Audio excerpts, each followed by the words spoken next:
Use the referral link in the description to g2a.com for all of your Xbox codes, PlayStation codes and video games, and be sure to use the code CHES at checkout to get yourself 3% cash back. How's it going, lads? Welcome to episode number 1 of the Newcastle United career mode here on FIFA 19. I'm very excited to get cracking with a brand new series here on the channel. If you go on to enjoy the video and you're excited about this Newcastle series, then do drop the video a like, subscribe to the channel to make sure you don't miss out on any further content. This will be daily, every single day. If you want to know when the videos come out, check the description. There's an upload schedule down there. You get 7 days a week career mode, and then 4 times a week my player as well. So plenty of career mode action on the channel. Now, Newcastle United are going to be a real challenge in real life. They haven't won a single game so far this season. We are looking to do slightly better in season number 1, although I am expecting on ultimate difficulty to have a real task on my hands to keep this club above the relegation zone. We had a similar series last year with Southampton, and in the first season was arguably the most entertaining season of any career mode I've ever done, where we escaped relegation on the final day. I'm expecting this to be pretty similar, so I'm hoping that we can have a relatively entertaining first season and then kick on from there. In this first episode, we'll run through the squad. I'll let you know my thoughts with regards to the players, the squad we have, and where I would like to strengthen. And then you guys will come in with your suggestions in the comment section down below by letting me know who I should sign to strengthen in those positions. We have £30.6 million available to us with £100,000 in the wage budget. However, there are things to bear in mind financially outside of just buying and selling players with this particular career mode because of the board objectives.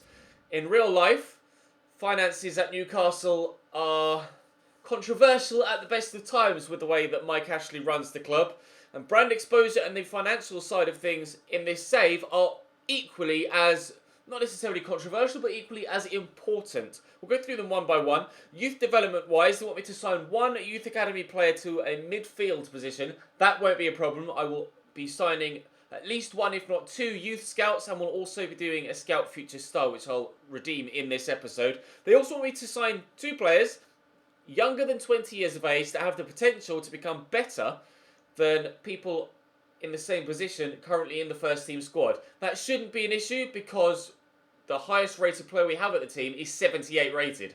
There's going to be a number of players that have potential to get above that, so we should be able to achieve both of those without too much issue in season number 1.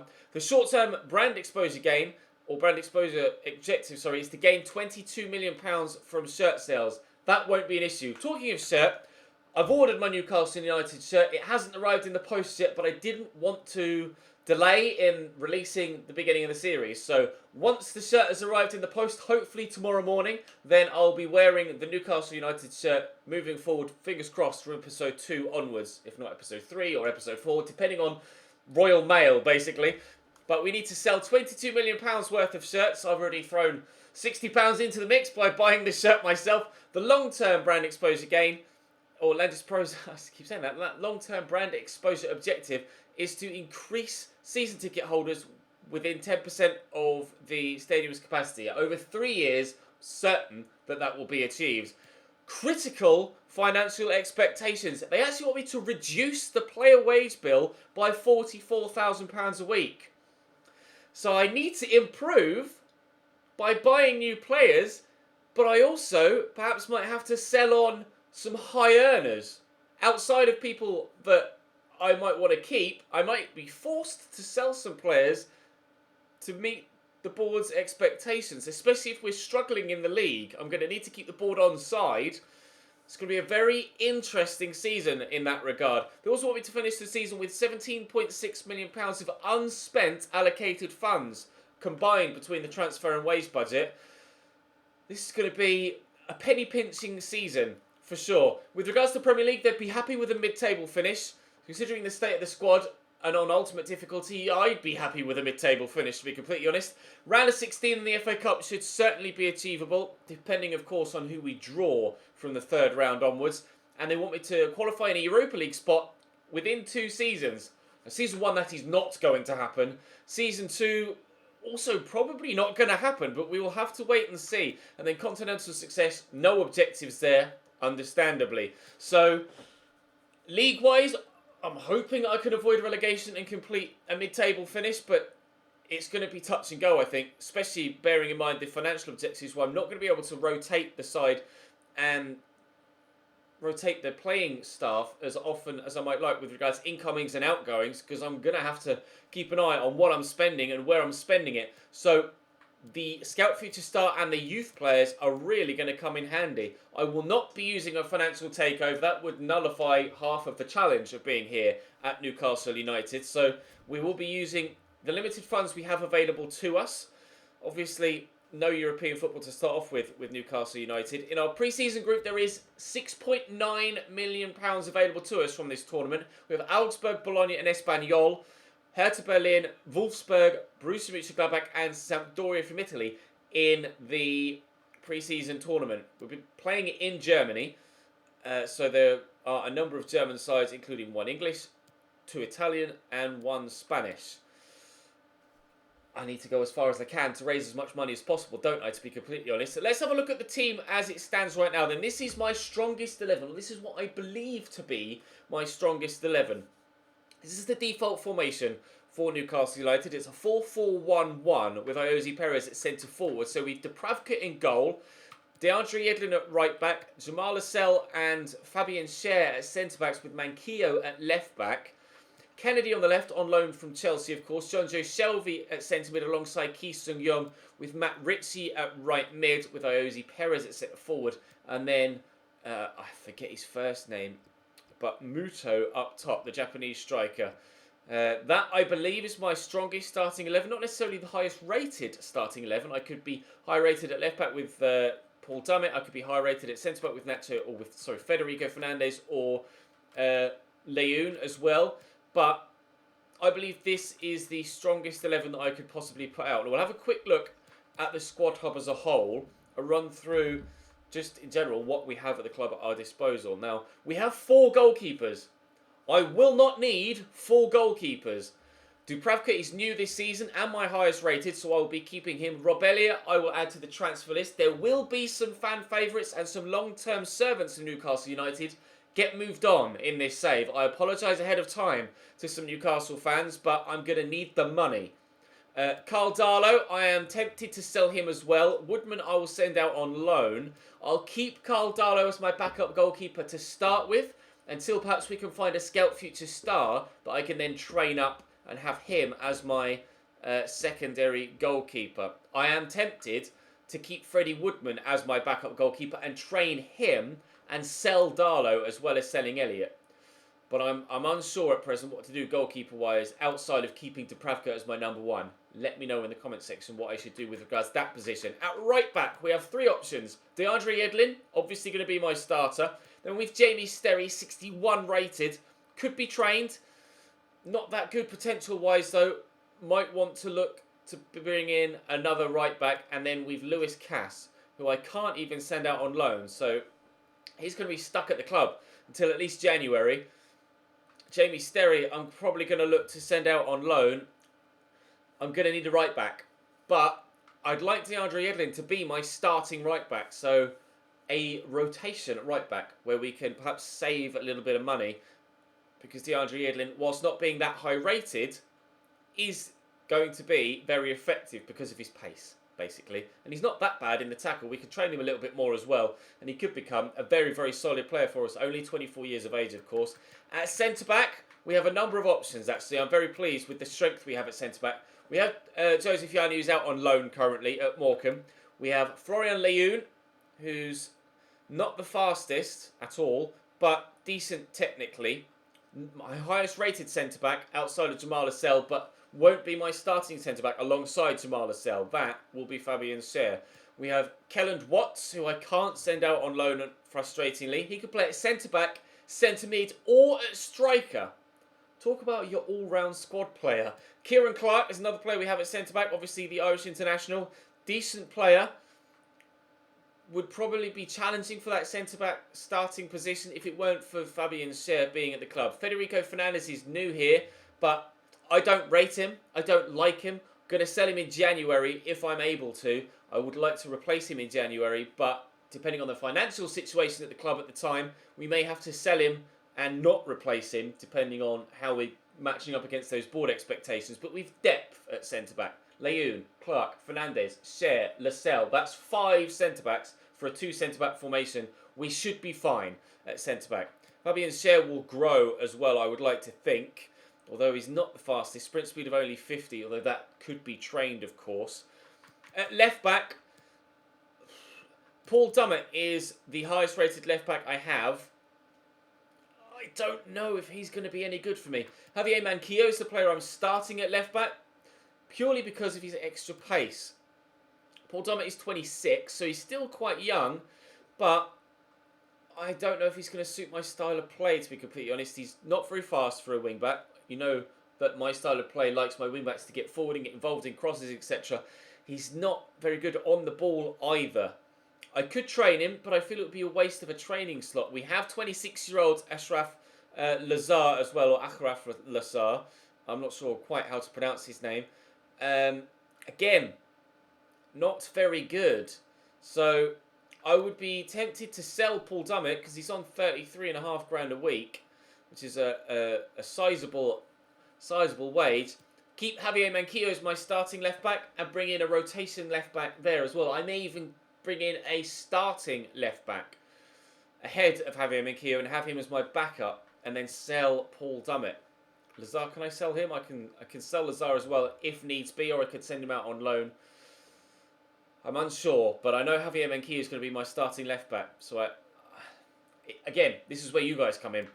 At centre mid, we have 2 CDMs. One is Isaac Hayden, 72 rated. Physically not that impressive. Technically not that impressive. So he's going to be a fringe player at best. Jack Colback is out on loan currently at Nottingham Forest.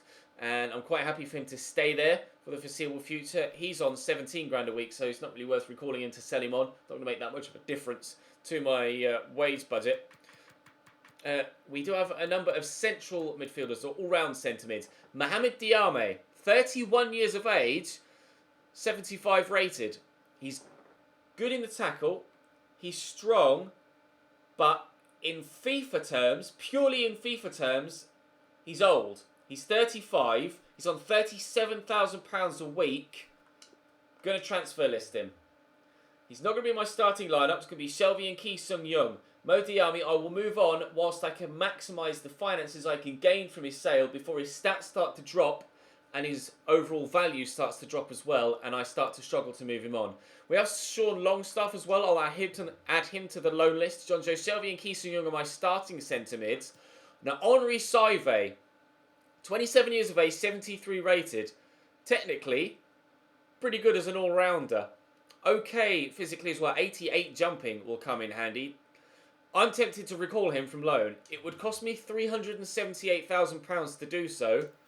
Let me know what you think in the comment section. Should I recall Henri Saive? I am 98% sure that I'm going to do it, but the extra 2% could grow if you guys reckon that I shouldn't. But I think it would be a good move to bring Henri Saive back from loan from Bursaspor. We have Daniel Barleza, who's currently out on loan at Accrington Stanley, I believe that is. He's not very good, bless him. With regard, I don't think I have any cams, do I? I do not. With regards to wide players, we don't have any wingers as such. We don't have any right wingers or left wingers, but we have a number of right mids and left mids. With Callum Roberts, who's 61 rated and will be added to the loan list. Hopefully he can grow quite a bit out on loan, but I don't know what his potential is like at 21 years of age. Jacob Murphy, the former Norwich winger, is pretty decent by the looks of things. Could train his ball control and his crossing, but his dribbling is good, and his acceleration, sprint speed, agility and balance are good. He won't be starting, however, on the right-hand side. That will be Matt Ritchie, my starting right-sided midfielder. But I think rather than buy a player in for the right-side midfield, I'd like to see how Jacob Murphy grows first before committing to signing a right-sided midfielder. We have a player there that could grow quite nicely with some training. He's got a good base to build upon. Matt Ritchie, though, will be my starting right-sided midfielder. Left-hand side midfield. Kennedy's on loan from Chelsea, but I will be utilising him as a starting left-sided midfielder. He will play for me in the majority of games. We do, however, have Christian Atsu, who's effectively going to be my impact player from the bench because of the pace and the agility and the balance. He's good on the ball as well, good ball control, good dribbling.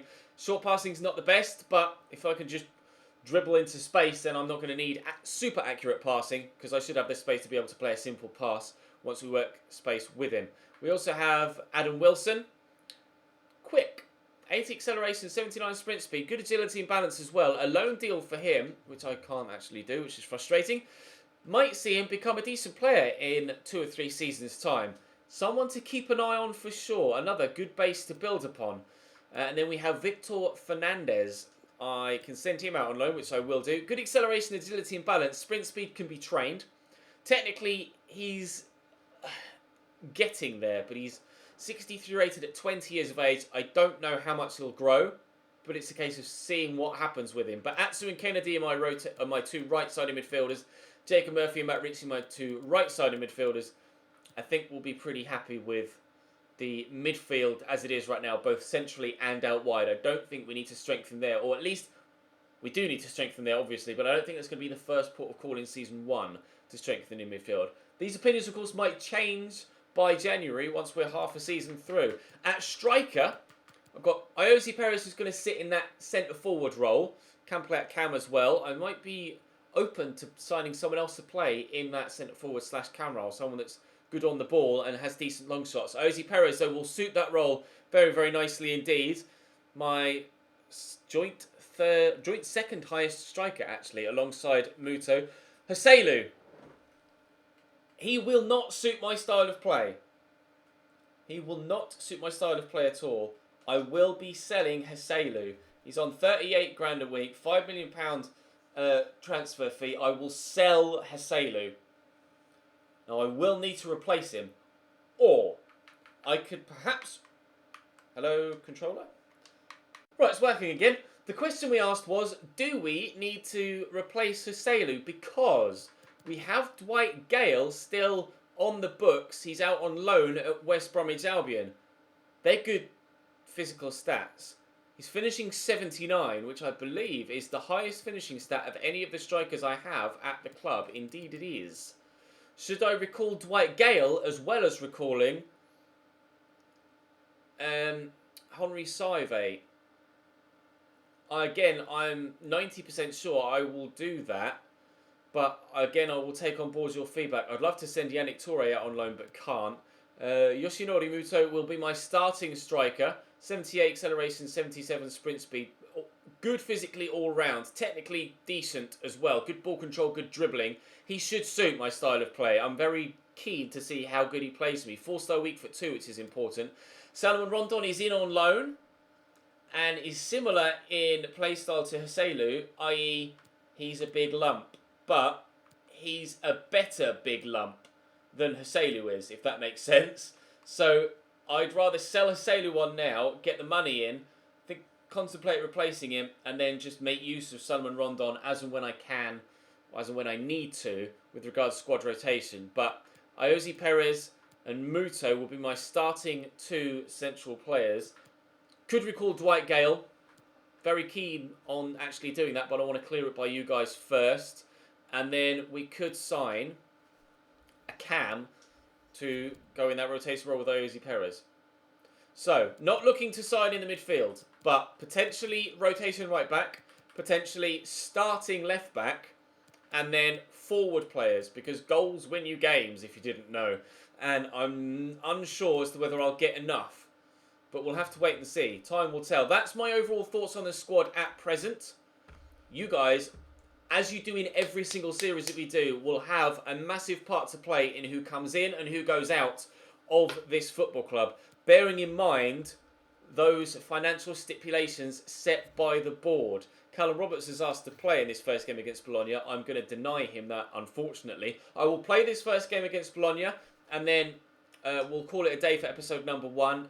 I want to get your feedback before I advance any further into the pre-season tournament and with regards to the transfer window as well. So do let me know in the comment section about Henri Saive and Dwight Gale potentially recalling them. It would be relatively inexpensive and I think advisable to do, but I want your feedback first. And then let me know. I personally don't think I need to strengthen in the midfield or at centre-back. If you disagree, then tell me, or rephrase. I don't feel I need to strengthen there now. I could do with strengthening elsewhere now to then build in midfield and at centre-back in a latter season. I think the minimal funds we have would be better spent elsewhere at present. Let me know what to do with the goalkeeper role and striking roles as well. Cam, centre-forward, striker. Let's go and play Bologna with what I believe to be my strongest starting 11 and see if they're actually any good. He's a little bit unusual these Donsa. days. Ooh, just through the legs of Kieran. Here's Santander. To Nagy. Quote. Cross could come in. It has done arriving in Jamal Lascelles. He's done brilliantly there. Ozzy Perez and Muto could create quite the partnership this season. Get that out there to Kennedy. He's got 4-star skills, and I will be utilising them as best I can throughout the season. Shelby into Muto. Across there to Key, who does decent long shots. But a good save by Vinicius. Denies me the opportunity to go 1-0 up. Matt Ritchie will deliver the corner, and it's cleared away. Kennedy will get it back to Ritchie again. Oh, I tried to turn the defender. Foul given though. Free kick in a decent position here. John Joe Shelby will take this one. I'll loft it towards the penalty area. Or penalty spot, sorry. Obviously, I'm going to loft it towards the penalty area. Cleared away, though, by a defender. Positive start. Very good interception. But other than the long shot from Key, which I feel might be a quite...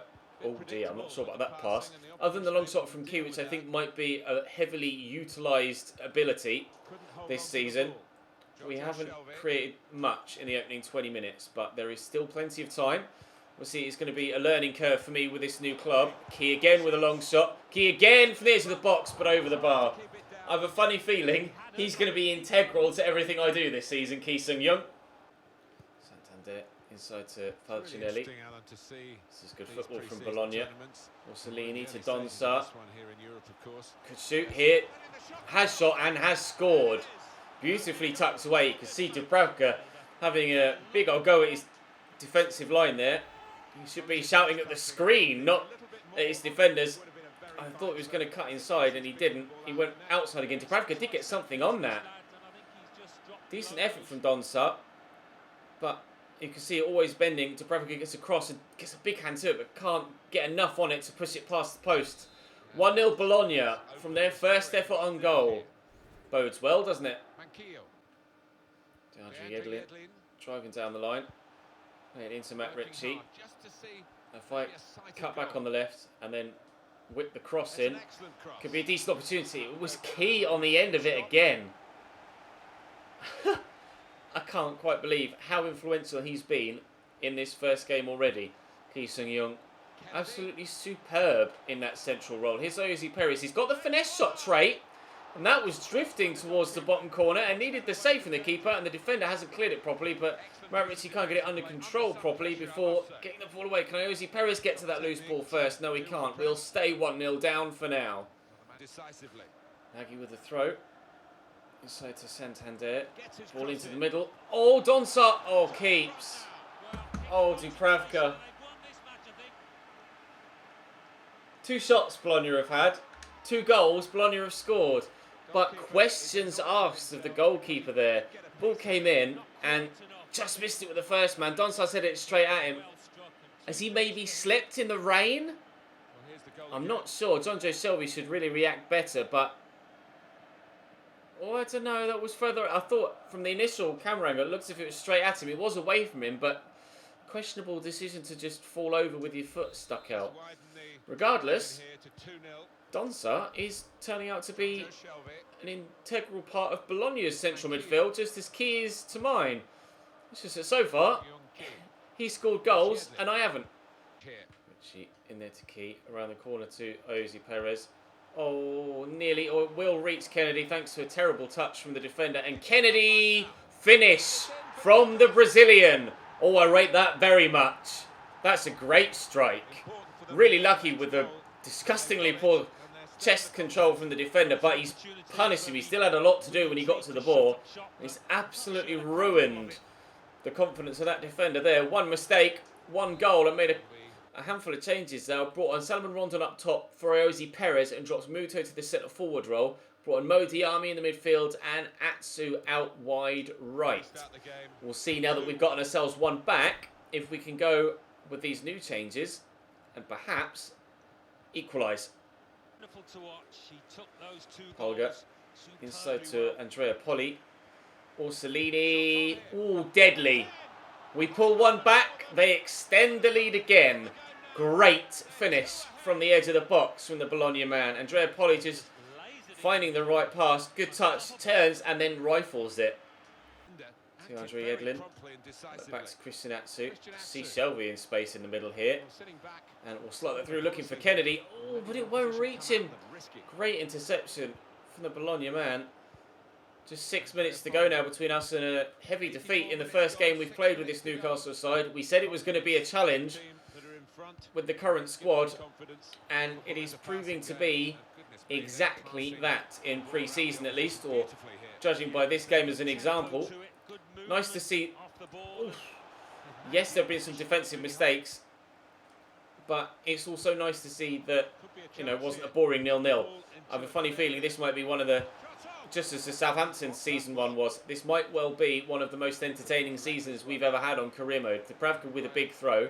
I do like a keeper that has a long throw. I'll try and get down the left-hand side here, and if Kennedy can drive us to just being one goal behind, that would be great. We'll whip an early ball, but Atsu might keep that in actually, and has done brilliantly to do so. We'll stand it into the middle, and it's headed away, and that will be game, I believe. The referee will blow his final whistle now. Bologna 3, Newcastle United 1. And I'm almost pleased that I've lost in that manner, because we want this series to be a challenge. And it's going to be a challenge. It's going to be a really, really difficult first season here at Newcastle United, and I couldn't be more excited about the fact that I'm going to lose a number of games. Hoffenheim have offered for Haselu as well.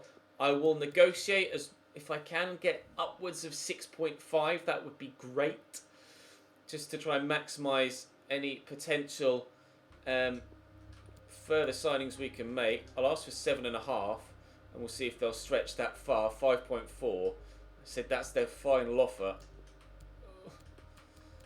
You give me 6.5. Are you willing to negotiate yet further, or is that genuinely going to be your final offer? Oh, well, their final offer actually turned out to be £1.1 million lower than what they actually accepted. Thank you, Hoffenheim. Well, it looks like Haselu might be on his way out then. And the transfer from Matt Ritchie, that I will be rejecting. Matt Ritchie is staying put for the time being. He's going to continue to be my right side midfielder. But it's nice to see there's some interest in the players that I want to move on. So, this is where you come in the comments. Where do I strengthen and who do I strengthen with? Drop the video a like if you enjoyed. Subscribe to the channel too to make sure you don't miss out on any further content. And I'll see you next time.